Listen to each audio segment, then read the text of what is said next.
ونصلي على رسوله الكريم أما بعد أعوذ بالله من الشيطان الرجيم بسم الله الرحمن الرحيم ولا تسبوا الذين يدعون من دون الله فيسبوا الله عدوا بغير علم كذلك زينا لكل أمة عملهم ثم إلى ربهم مرجعهم فينبئهم بما كانوا يعملون۔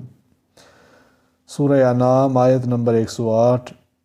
اور تم لوگ برا نہ کہو ان کو جن کی یہ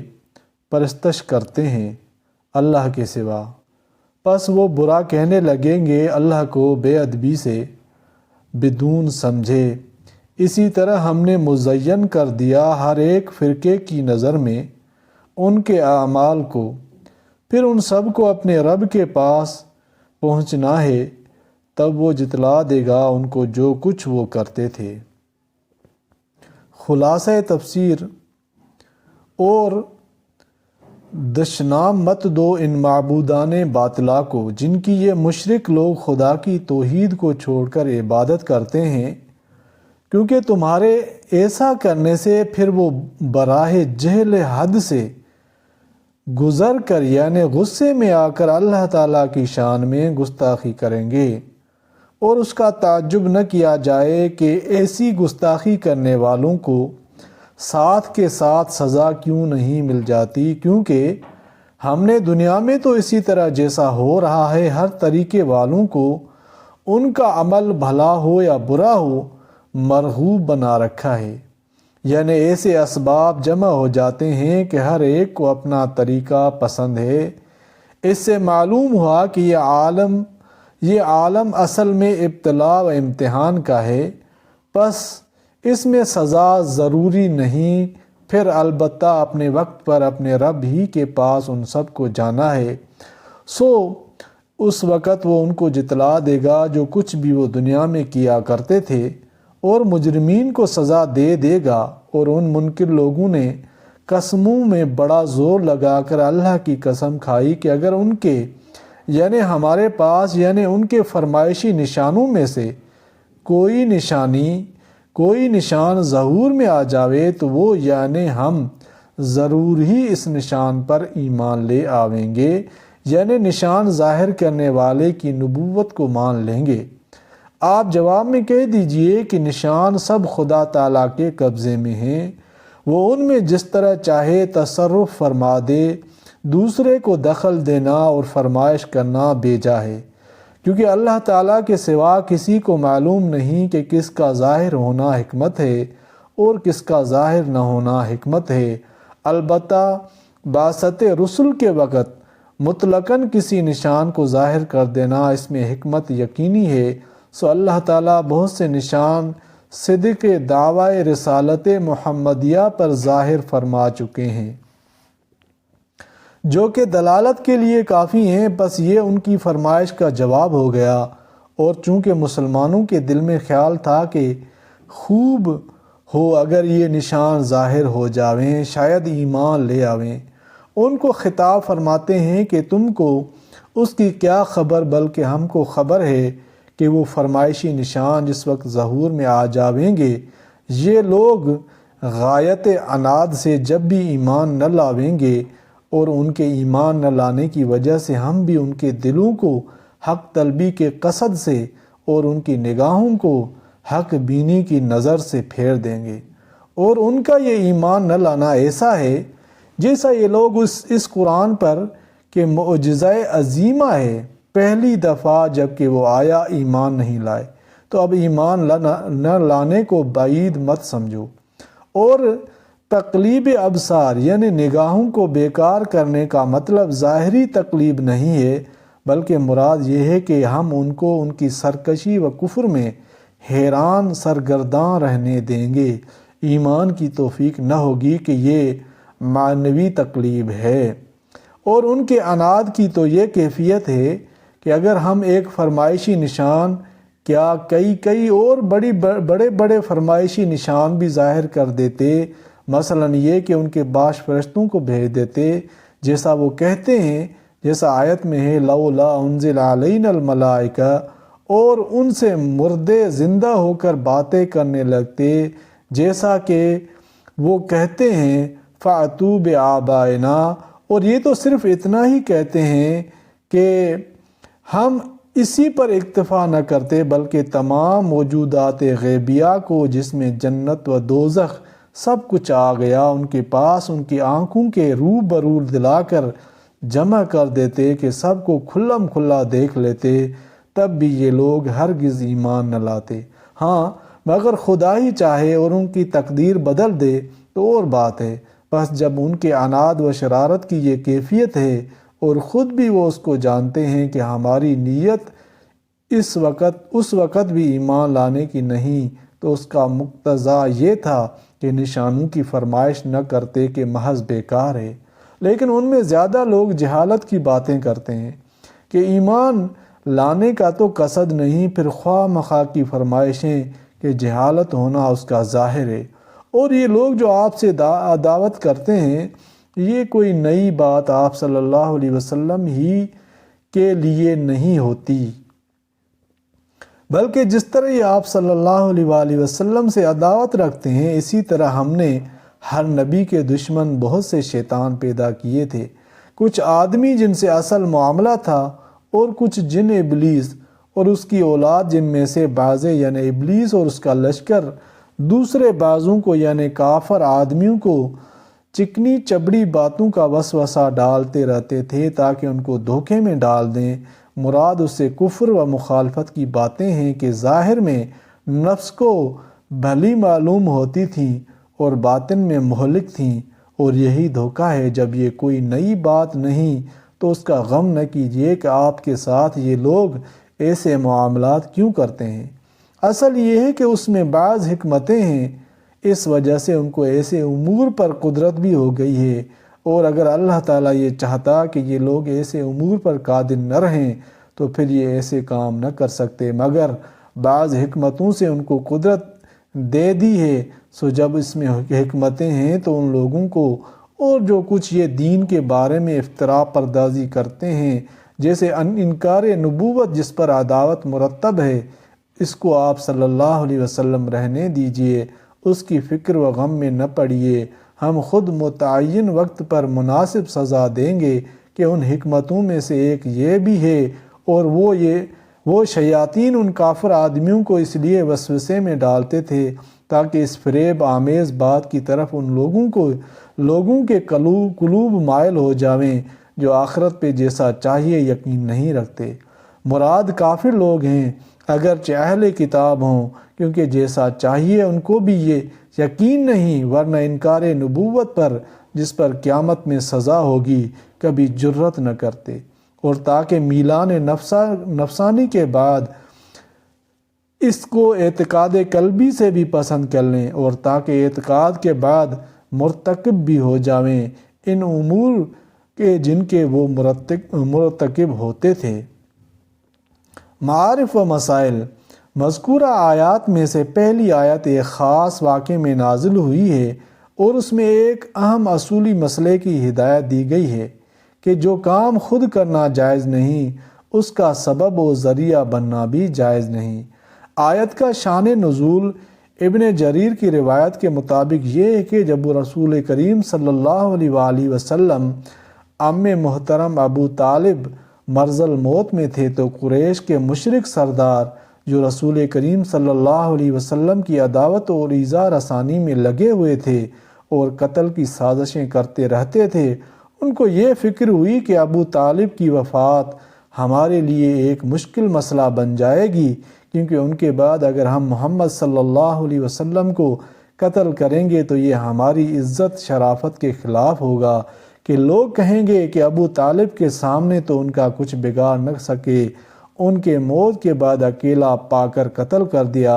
اس لیے اب وقت ہے کہ ہم مل کر خود ابو طالب ہی سے کوئی فیصلہ کن بات کر لیں۔ یہ بات تقریباً ہر لکھا پڑھا مسلمان جانتا ہے کہ ابو طالب اگرچہ مسلمان نہیں ہوئے تھے، لیکن حضرت صلی اللہ علیہ وآلہ وسلم کی نہ صرف محبت بلکہ عظمت و جلالت بھی ان کے دل میں پیوست تھی۔ اور آپ کے دشمنوں کے مقابلے میں سینہ سپر رہتے تھے۔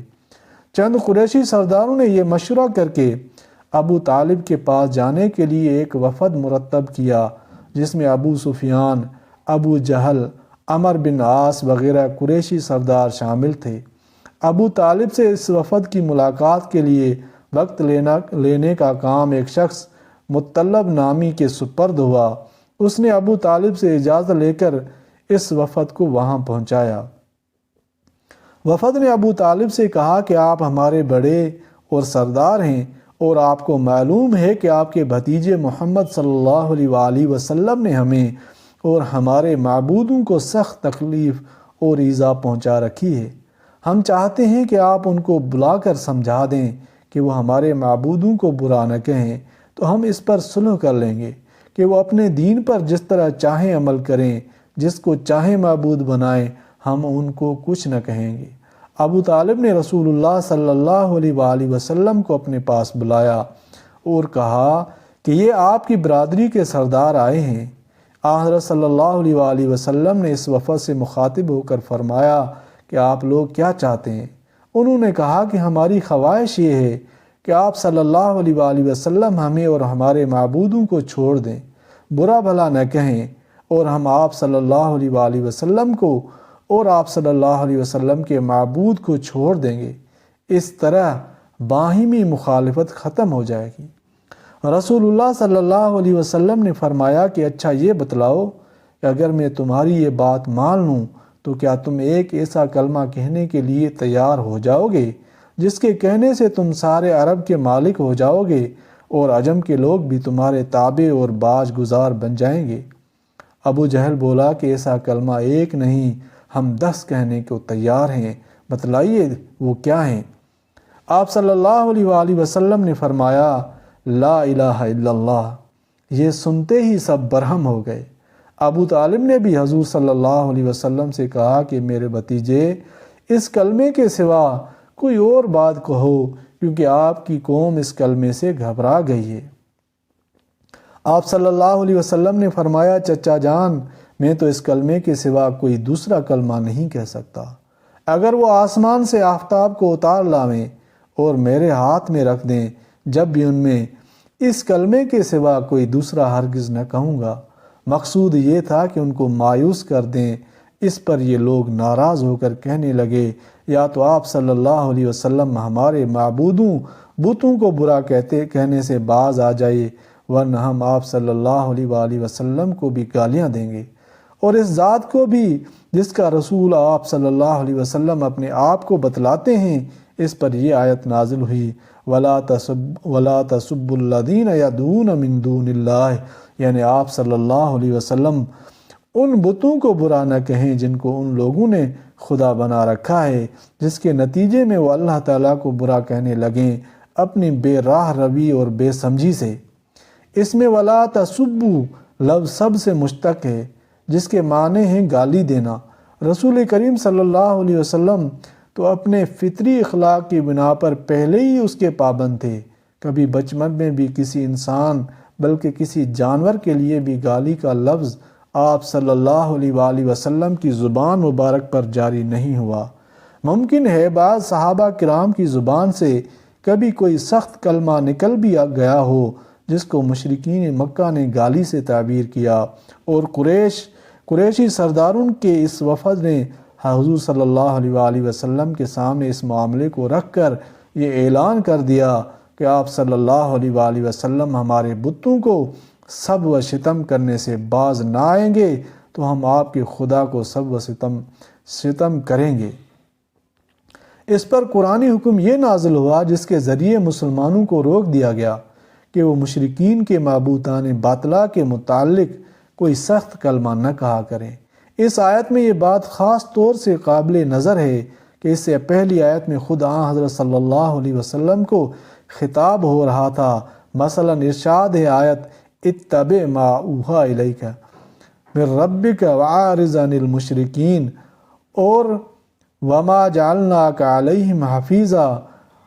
اور آیت ما انت علیہم بوکیل۔ ان تمام سیغوں میں حضرت صلی اللہ علیہ وآلہ وسلم مخاطب تھے کہ آپ صلی اللہ علیہ وسلم ایسا کریں یا ایسا نہ کریں۔ اس کے بعد اس آیت میں طرز خطاب رسول کریم صلی اللہ علیہ وآلہ وسلم سے پھیر کر عام مسلمانوں کی طرف کر دیا گیا۔ فرمایا وَلَا تَسُبُّوا، اس میں اشارہ اس بات کی طرف ہے کہ حضرت صلی اللہ علیہ وسلم نے تو کبھی کسی کو گالی دی ہی نہیں تھی۔ ان کو براہ راست اس کلام کا مخاطب بنانا ان کی دل شکنی کا سبب ہو سکتا ہے، اس لیے خطاب عام کر دیا گیا، اور تمام صحابہ کرام بھی اس میں احتیاط فرمانے لگے۔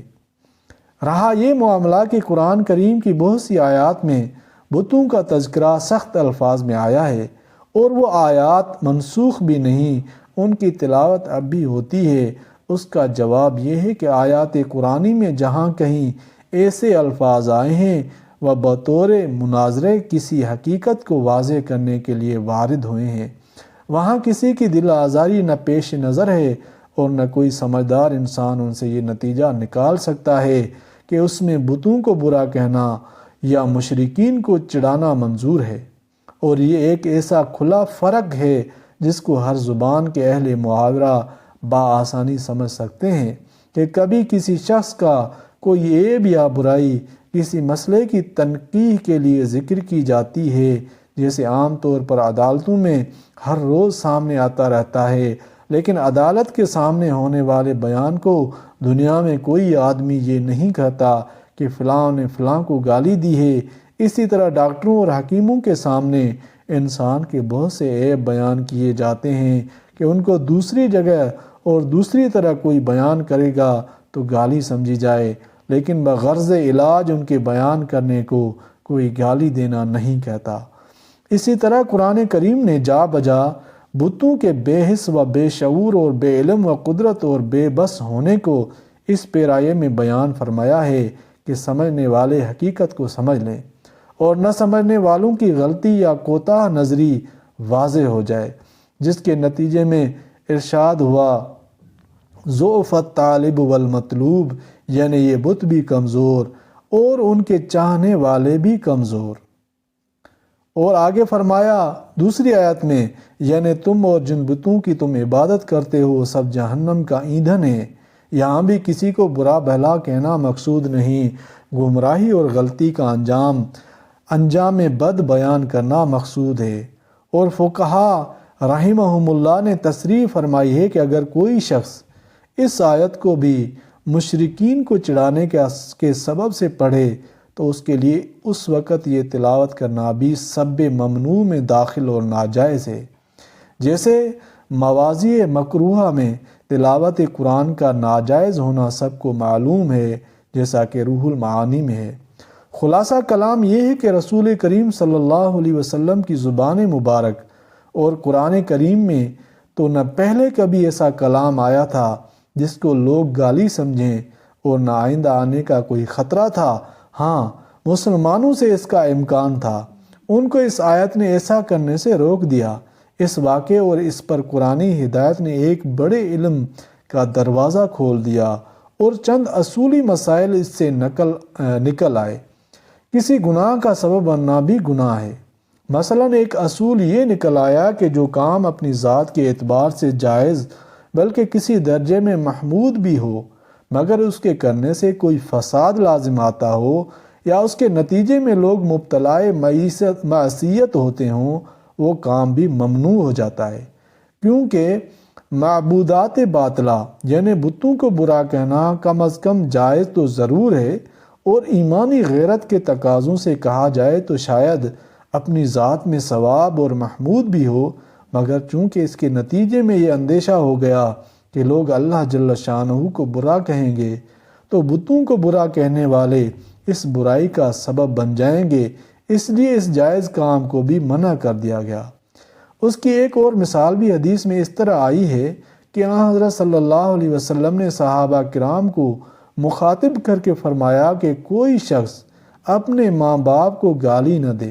صحابہ کرام نے عرض کیا یا رسول اللہ، یہ تو کسی شخص سے ممکن ہی نہیں کہ اپنے ماں باپ کو گالی دے۔ فرمایا کہ ہاں، انسان خود تو ان کو گالی نہیں دیتا، لیکن جب وہ کسی دوسرے شخص کے ماں باپ کو گالی دے اور اس کے نتیجے میں وہ دوسرا اس کے ماں باپ کو گالی دے تو اس گالی دلوانے کا سبب یہ بیٹا بنا تو یہ بھی ایسا ہی ہے جیسے اس نے خود کو گالی دی۔ اسی معاملے کی ایک دوسری مثال عہد رسالت میں یہ پیش آئی کہ رسول کریم صلی اللہ علیہ وآلہ وسلم نے عائشہ صدیقہ رضی اللہ عنہا سے فرمایا کہ بیت اللہ شریف زمانہ جاہلیت کے کسی حادثے میں منہدم ہو گیا تھا،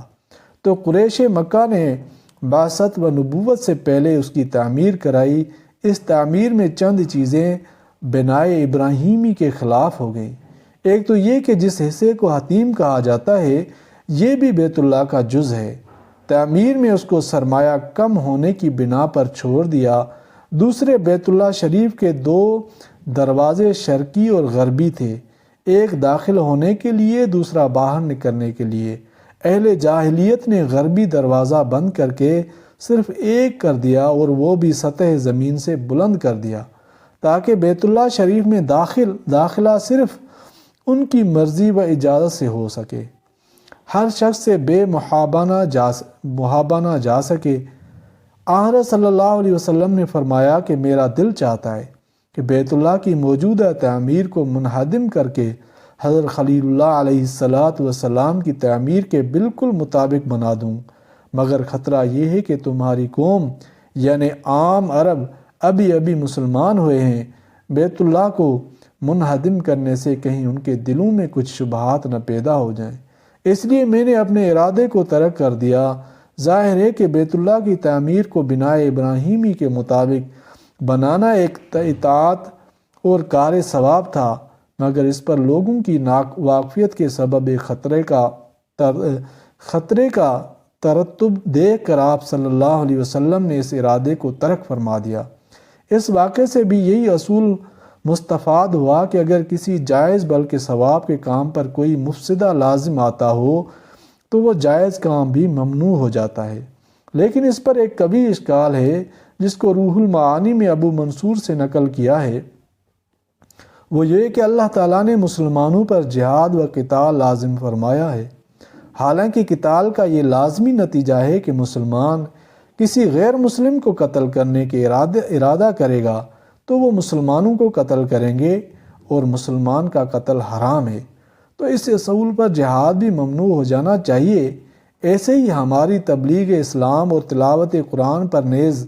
اذان اور نماز پر بہت سے کفار مذاق اڑاتے اور مضحکہ بناتے ہیں، تو کیا ہم ان کے اس غلط رویے کی بنا پر اپنی عبادات سے دستبردار ہو جائیں گے؟ اس کا جواب خود ابو منصور نے یہ دیا کہ یہ اشکال ایک ضروری شرط کے نظر انداز کر دینے سے پیدا ہو گیا ہے۔ شرط یہ ہے کہ وہ جائز کام جس کو لزوم مفسدہ کی وجہ سے منع کر دیا گیا ہے اسلام کے مقاصد اور ضروری کاموں میں سے نہ ہوں،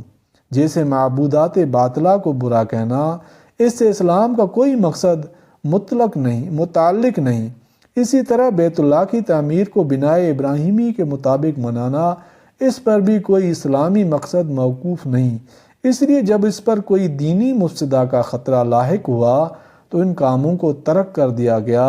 اور جو کام ایسے ہیں کہ اسلام میں خود مقصود ہیں یا کوئی مقصد اسلامی اس پر موقوف ہے، اگر دوسرے لوگوں کی غلط روی سے ان پر کوئی مفسدہ اور خرابی مرتب بھی ہوتی نظر آئے تو ان مقاصد کو ہرگز ترک نہ کیا جائے گا،